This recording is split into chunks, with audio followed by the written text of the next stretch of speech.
আসসালামু আলাইকুম। আজকে একটি গুরুত্বপূর্ণ বায়োকেমিক ঔষধ ফেরামফস আমরা কি কি রোগে ব্যবহার করতে পারি চলুন আমরা এক এক করে জেনে নিই। ১. যে কোনো প্রদাহের প্রথম অবস্থায় আক্রান্ত স্থানটি উত্তপ্ত লাল বর্ণের ও দপদপানি বা টাটানি ব্যথাযুক্ত হলে এটিকে আমরা ব্যবহার করতে পারি। ২. অন্তঃস্থ পেশিসমূহের শিথিলতা জ্ঞাপক খাদ্যবস্তুর অসমীকরণে যেমন বমি, উদারাময়, আমাশয় প্রভৃতি রোগের আক্রমণ অবস্থায় এটিকে আমরা ব্যবহার করতে পারি। ৩.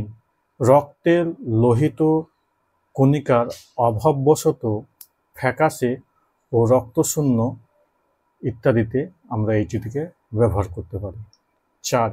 জ্বরের প্রথম অবস্থায় অর্থাৎ জ্বর যদি ১০৪ থেকে ১০৫ ডিগ্রি ফারেনহাইট থাকে, সেই সঙ্গে দ্রুত নাড়ি, অস্থিরতা, পিপাসা ও রক্তবর্ণ চক্ষু ও সর্বাঙ্গে যন্ত্রণা প্রভৃতি লক্ষ্য থাকে, তাহলে আমরা এটিকে ব্যবহার করতে পারি। ৫.